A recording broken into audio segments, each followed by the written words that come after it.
Welcome to the Husker Army Podcast with your host, Husker fanatic Ryan Knutson, former Husker wide receiver Kenny Cheatham, and Husker recruiting guru Matt Sass. Fall in, everybody. At attention, you're locked into another episode of the Husker Army Podcast, brought to you by the Husker Army fan page on Facebook. Make sure to check them out. Awesome guys. Matthew Malone, thank you. Well, I'm one of your hosts, Ryan Knutson. Joining me as always, our other host, Mr. Kenny Cheatham, former Husker wide receiver. How you doing, Kenny? All right, brother. Hey, all things considered. Just watched the game this morning. Yeah, as you know, guys, 49-14. Oklahoma over Nebraska in Lincoln Saturday. Mickey's debut as head coach did not go the way I'm sure he was hoping. And it did not go the way a lot of people were hoping, and what a lot of even some experts thought it would go. But it is what it is. I mean, as far as the game goes, not really much to talk about. I mean, if you want to really boil it down, they had more points and a lot of yards. We had less points and way less yards. What did you see, Kenny? Well, like I told you offline before we got offline, I just started watching the game this morning. Overslept yesterday. I took something to help me sleep. Ended up sleeping like 11 hours, so I needed it. But I noticed in the first half, when we went down and we drove the ball down, that was a good pace for us. And we got the 3 and outs for them. The momentum of the game for me changed on the second touchdown. The first touchdown, the quarterback, that was just something to see. And it comes back down to our defense. Something I've said, I've said it since the first game against Northwestern. We take a lot of bad angles. Yep. Our secondary personnel takes a lot of bad angles when it comes to tackling. If you go back and you look at that first touchdown with the quarterback running, if Miles Farmer angle was better, they wouldn't have had that touchdown at all. Somehow, some way, he ran a little bit shallower. I mean, you want to run toward where the man's running. You want to force him. The sideline is your friend. You want to force him back inside. And his angle was so far off that he just had that room on the sideline, then the little toe touch thing, and then the guys getting blocked downfield and not trying to get off the blocks, but it didn't appear as if they were. But then he goes in the end zone. So that was tough to watch. The flea flicker was tough to watch. The guy running right up the middle was tough to watch. The one on the end zone that they called back was tough to watch. There's a lot of things that we need to improve on. I feel bad for Mickey, but I wasn't personally expecting a close game. I was hoping for a little bit more motivation, but some of them had. Some guys are going to show up every week. 32 is going to show up every week. Yeah. Casey Thompson played well, could have played better, but I think the hits on him routed him a little bit. He's short some of the passes, but That's what we need from our defense. We need to be in the backfield like that. I mean, that's what we've been talking about. Start of the year, that's what I talked about last year. We need to be in the backfield to cause a disturbance to their quarterbacks, which alters everything else. But defensively, we're slow at backer. We need to get faster. It's just a lot of things we need to do. And my thing with the cornerbacks, I was on them hard last week. Stop all that yapping. Yeah. You're getting scorched. Stop all that talking. 0 and 6. Too much for me. Pass interference on 6 when he just grabbed the dude because he was beat. Smart move if you can say, but why are you beat? Exactly. 0 when he bit on the in and out move. What are you looking at? What are you playing? So, for me, the two most talking dudes that I see on there are the two. Here's ironic: were the two right behind Mickey coming out of the tunnel. The two yappers. Stop all that talking, man. Enough is enough. Handle your business. This is just my rant. And the mouthpieces. Look, dude, this is so irritating. And look, it's not just Nebraska.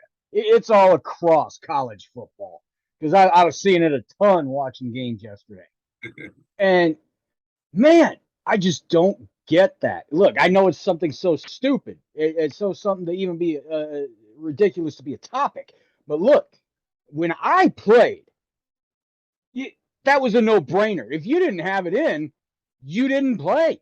It was a rule. You had to have it. If you didn't have it in when the play was going, flag. Right. I love my chiclets too much, brother. Exactly. My snaggles too much to be out there dangling mouthpiece, man. So. And what good is that mouthpiece doing you just dangling there? It's going to get in your way. Look, is it just because you can talk with a mouthpiece in? Do they know that? Obviously not. I never had a problem. I was a quarterback, for God's sake. Nobody had a problem hearing and understanding me. You can hold a full conversation with a mouthpiece in your mouth. Exactly. It makes no sense. Look, if they're just going to have it dangling there, why not just not even have it? Correct. At least if you don't have it dangling there, you can fake like you have it in, without a strap on. Wow, that sounded bad. I wish I hadn't said that.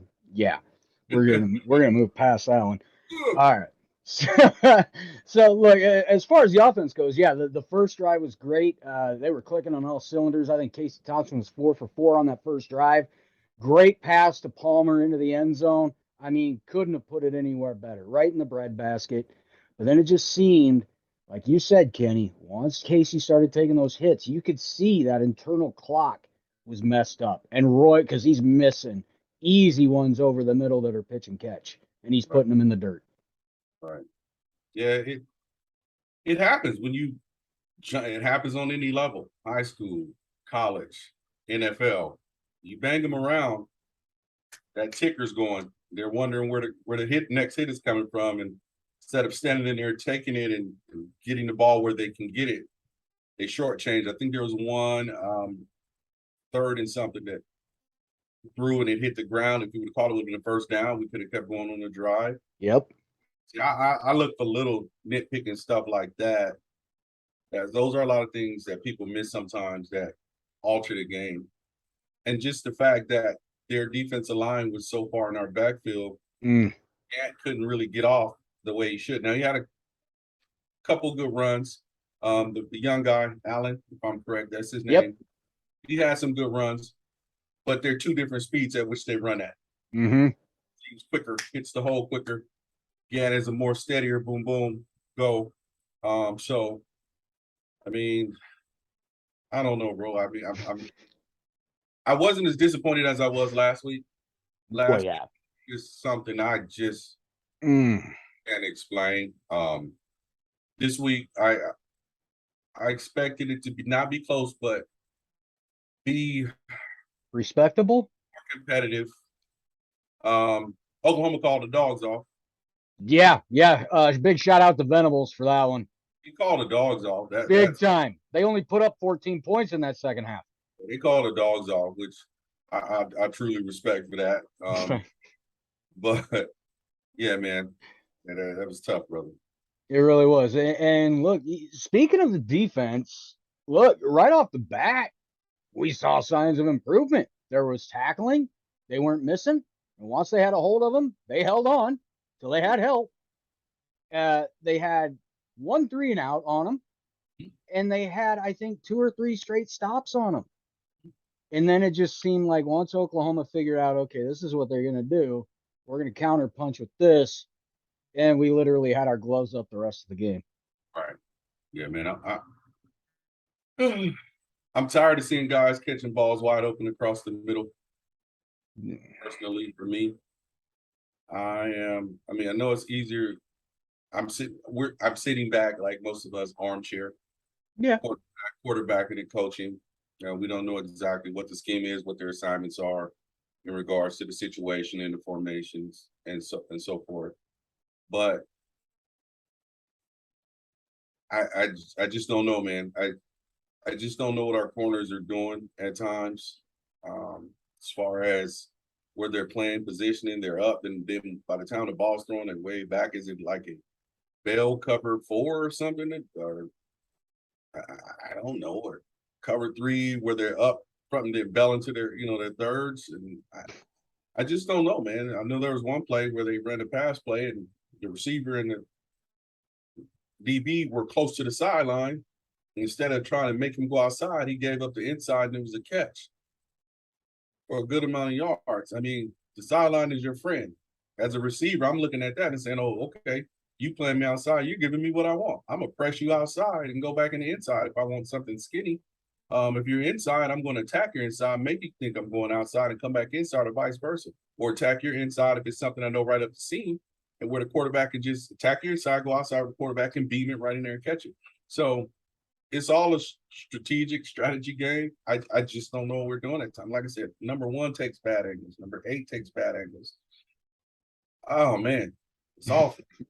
It's across the board. Yeah, but we take bad angles. Yeah. If you look at one run when the guy went up the middle, there was no one on him. Look at the angle of number 1 too. Yeah, Buford. He gave him a boom boom. He missed the tackle to do the touchdown. Yep. And it's weird to think about the defense too, because come to find out, a quote from Miles Farmer after the game, or it might have been even before the game. I could be wrong on that one, saying that the defense has basically been playing tag for the last 4 years. They haven't been tackling in practice. I seriously, look, I don't care what level you're on. Tackling is a fundamental that needs done every practice, because if you don't, we see what happens. You become lazy. You become lethargic. You don't know how to wrap up. You think throwing a shoulder into somebody is going to get him down. That drives me more mad than anything. But seriously, it just pisses me off when somebody throws a shoulder into someone. Yeah. The Ronnie Lott hit without You the wrap up. Ronnie Lott results. You wrap up. That's the biggest thing. So when I heard that from him, I couldn't fathom how this defense did what they did last year.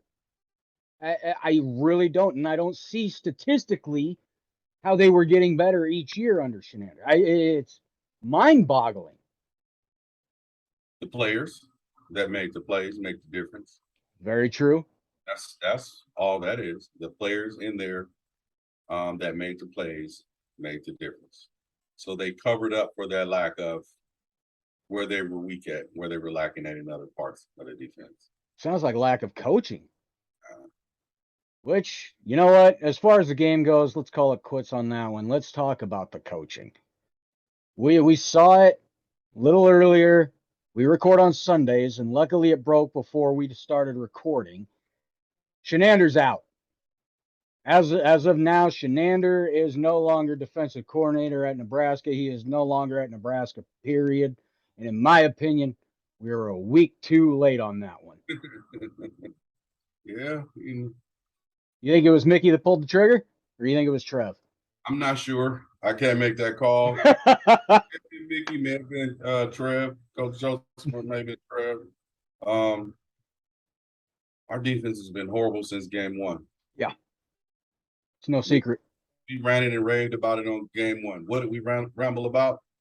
Tackling, pressure, Giving up the big play. big plays, and what seemed at times lack of effort. Confusion at times too. Remember, I brought up the play where it looked like the guy just hopped, skipped, and jumped and scored? Yeah. Western said, "Did you see that?" And everybody was like, "Man, you know." So I think I read something, we've given up almost 1,300 yards and 94 points at home this year. Yeah, I probably should have done my job and started looking up defensive stats before. He just was someone posted, not someone, but one of the statistics things posted. We were like almost 1,300 yards. Well, we know we gave up 600 to Georgia Southern. Yep. So what do we get? 400 to Oklahoma?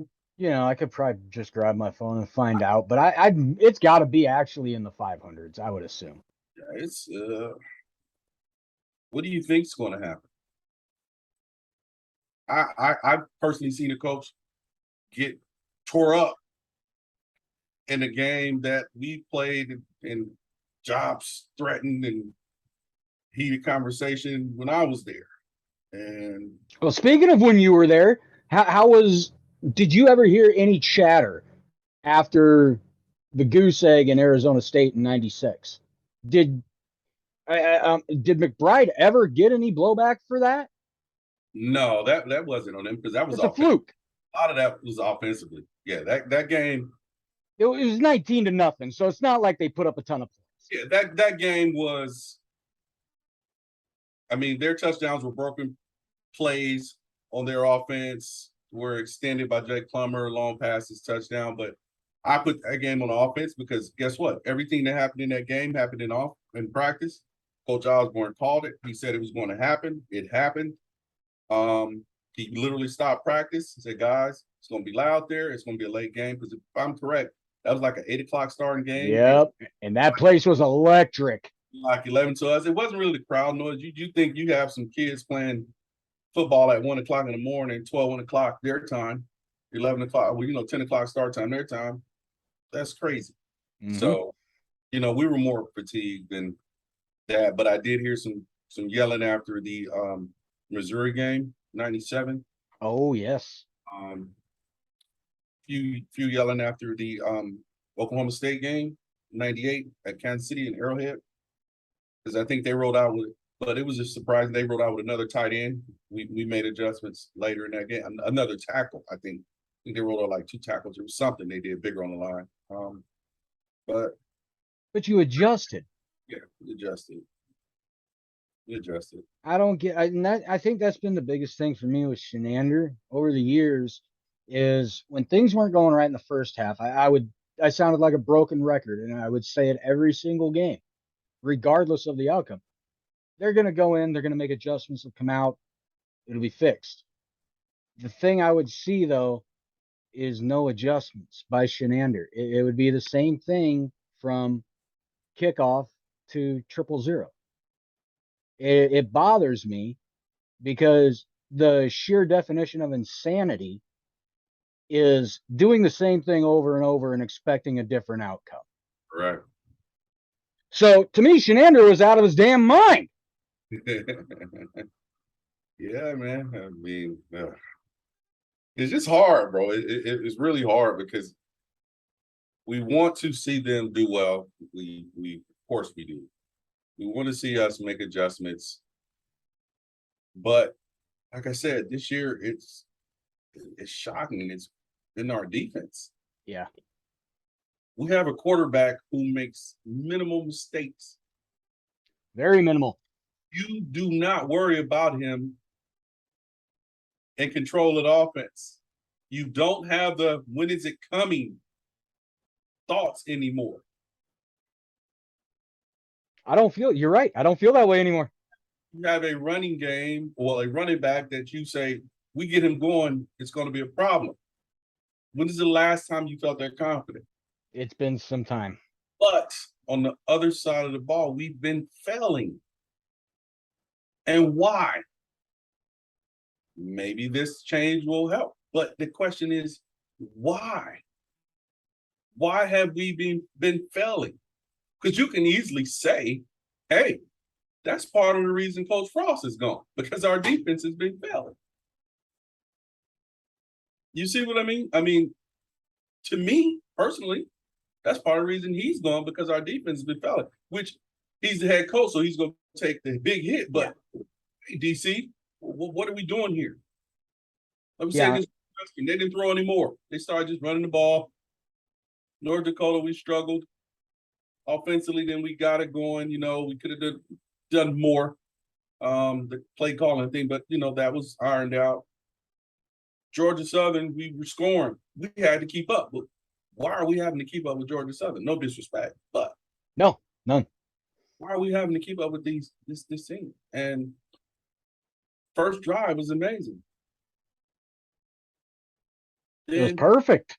Just gave up the ghost, bro. So I mean, like I said, it's keep hard, and everybody keeps hearing me sign, but it's just hard. It's just I can't put my hand on it. You can go, is coaching, is it schematic? Why are we failing on defense? Why are we not getting pressure on defense? Why is our offensive line letting those guys come in the backfield? Yeah, the offensive line needs work too. Man, my God. There's levels of nastiness to those positions that you need to have. That dog has to be in you 24/7, 365. And we're not getting in the backfield. Like I said, Mathis is always around the ball. He makes plays. He's not getting the sacks he got at TCU, but he's there. You're gonna call his name. He's disruptive. Yeah. 44 does the best that he can, the captain, but lacks a little bit on the speed. Our other backers totally lack on speed. Yeah. They can't cover as well. It's obvious. Watch the angles. Watch the tackling angles on them on runs and breaks. If you have the speed, you can make up for that. I would like to see a stat and see what the QBR is for each quarterback we've faced so far this year. I bet it's astronomical. Probably so. Because we made Helinski from Northwestern look like he was going to be a first-round draft pick, top 5. How about the kid from Georgia Southern who you played the year before in Lincoln? The Ginger General? Yeah, you played him in Lincoln the year before. He was with Buffalo. Yep. I seriously, I don't get it. And Northwestern, they lost to Duke last week and lost to Southern Illinois last night, the Salukis, at home. I think Georgia Southern got blown out by UAB, if I'm correct. Probably. Look, the opponents we faced, we're finding out aren't really that good. And to be beat by two out of the 3, that says a lot about what we're looking at. Well, here's a news flash for everyone who watches, looks at things. This is going to be a hard truth. We can no longer, as the University of Nebraska, at this current state and time, and I'm just being honest, look at a schedule and pencil in wins. Nope. At this point in time, in the state of our program, the last couple of years, we are the team that other people look at and pencil in wins. Yep. I'm just giving it to you straight up. I'm not going to hold it. I'm not going to sugarcoat it. We can't look at that and say win, win. Okay. Might be tough. Win. Or maybe possibly. No, they're looking at us like that. We need to accept it until we get this thing turned around, that we are no longer that team that can look at our schedule and pencil in wins. It's hard to hear, but it's true. It's 100% true. I can remember growing up, and even as a 10-year-old kid, I could look at the schedule and be like, okay, that'll be a win. That'll be a win. That'll be a win. I could pick out at least 3 teams on a yearly schedule that was a win. I can't do that anymore. And it's frustrating. It's heartbreaking. It hurts. And you know what? I know it's tough to still talk about it, but it's got to be done. Frosty. I saw something on Twitter before we started, and it was from KLIN. Everybody, you can check it out if you haven't seen or heard it already. Brendan Stye was on the show, former Husker Pipeline member, and not sure if they realized the mics were still hot or not, and maybe it was during a segment for all I know. And he's saying that there are many instances that Frost was not at meetings that he was supposed to be at. There was at least one instance he could remember personally that a conference Zoom call when USC and UCLA made the decision to come to the Big Ten, Frost was not in attendance for that meeting. He was apparently constantly late to practices, wasn't making recruiting calls. Look, Kenny, I know he's a former teammate of yours, brother, but man, I feel like the man lied to our faces for 5 years. And it's hard not to believe it when it comes from somebody like Brendan Stye, who is friends with Scott and has talked to Scott, and he knows what's going on inside that university. That's a hard one, brother. That's a hard one. I mean, if that was happening, damn. I mean, I can't expect you to say anything bad about a former teammate, but as a fan, as my brother, I would hope that wouldn't be true. But as one of my big brothers is saying it, putting it out there or made the comment, damn, that's rough. It's it hard. It's hard. hurts. It's hard to hear. It's hard to deal with. From an aspect like, come on, bro. I mean, I hope it's not true. You know what I mean? You hope it's not Exactly. true, but he wouldn't have said that if it wasn't true. I can't say 100%, but allegedly. But I mean, that's just rough, man. If that was occurring, then I can see with the record and stuff why the decision was made. There was plenty more said. There was a solid 3 or 4 clips, and probably each 2-3 minutes long. You get what I'm saying? Yeah. Yeah, like I said, it's hard to see. Never want to kick a man when he's down or beat up on a person when they're down or something like that. Like I said, people have families, people have friends, children, etc. But if that was going on, then the others, like I said, the wins and losses, then the decision that was made had to be made. I understand why. You know what I mean? So Yeah, it makes total sense now. And I mean, obviously Trev would have known these things were going on. I'm sure he probably caught wind of them when he came in as AD. And that could be a reason that a restructuring was made on Frost's contract right off the bat. correct. Once he sees these things start happening, then he's like, "Oh shit! Oh." Yeah, we got to do something about it. Yeah, now you're on a hot seat. You know, everything's gonna be scrutinized and stuff like that. Need to get it together. So Yeah, it hurts me as a fan because, like I said, with every fiber of my being, when Frost was hired, I was 100% sure this was it. This was our guy. We're going to be back in 4 or 5 years competing for conference titles, national titles. And I never in a million years would have thought that that was going on behind the scenes. Now, granted, like you said, it's hearsay, but it is coming from a pretty damn reliable source. yeah, And it hurts. yeah. It's a rough one. It's a rough. Yeah, I mean, damn. That's all I can say. Hey, man. Exactly. All I did was hang my head, and I said exactly what you just did. Damn. Yeah, it's rough, brother. Almost makes it a little easier to move forward. Yeah. Makes it actually a lot easier.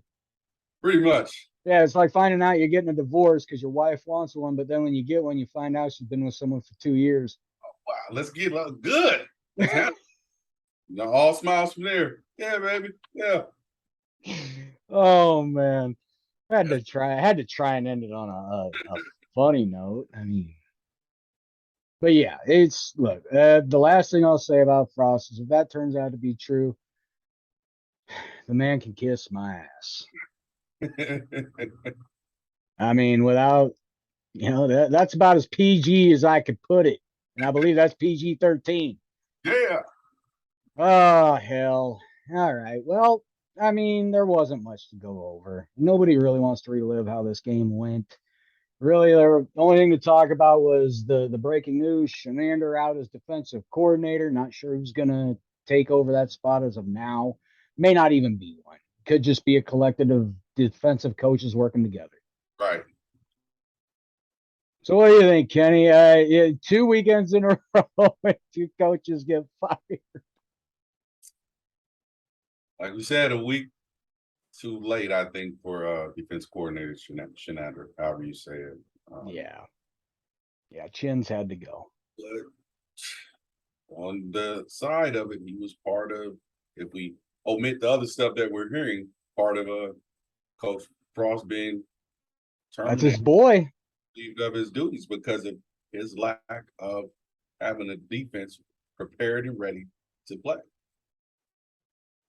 So, I mean, I just weaknesses that we need to get adjusted and get taken care of immediately.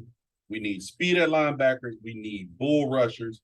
We need pressure, and we need our secondary to be disciplined They need to take better angles, which goes back to what you said with tackling. If you haven't been tackling, you're not going to know how to take you're going to forget how to take the appropriate angles when it comes to stopping someone on the play. Missed tackles we've been calling, like I said, repeat since the Northwestern game. Angles, Northwestern game. If you haven't been doing that in winter conditioning, spring football and camp, how is it going to translate into the game? Yep. We see how it translates into the game. Yeah, we've seen that. Hell, I wasn't always offense, people. I was highly recruited in the secondary, and as potential to put on weight and play back. I know how to tackle. I became vain to play offense.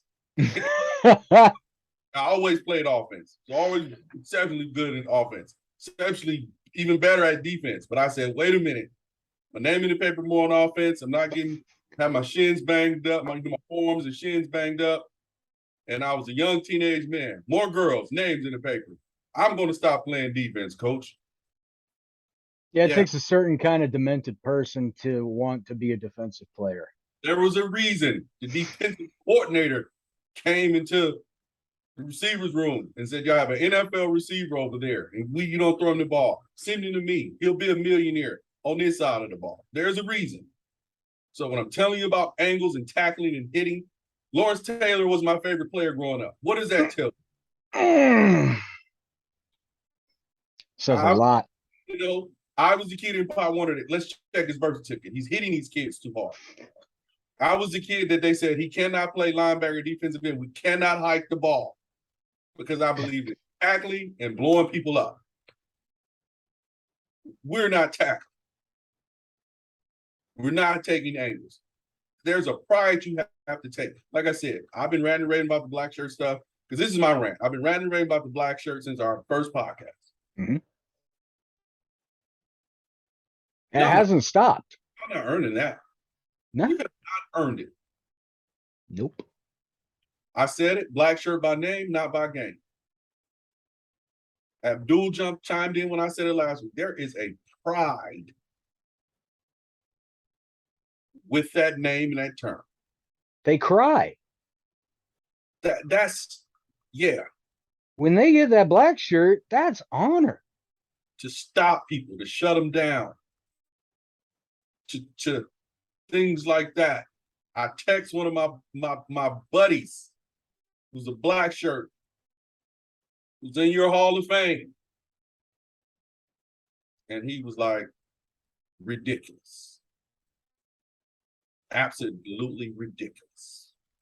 Might have to get him on the show. I'll tell you what it is offline. I figured you would. I ain't gonna say anything. I'll tell you offline.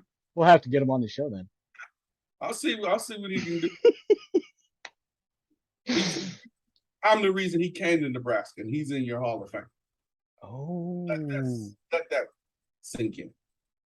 Because of me. He said, I'm the reason he wanted to aspire to play football and do this and that. Got the text. Yeah, we're gonna be doing some talking after we're done here. Yeah. God, you know damn well people are gonna be wondering what we're talking about. Yeah. And he's just like, brother, it's ridiculous. He tuned out a while ago. I think I think I may know who you're talking about. I might be wrong. We'll talk after. You're right.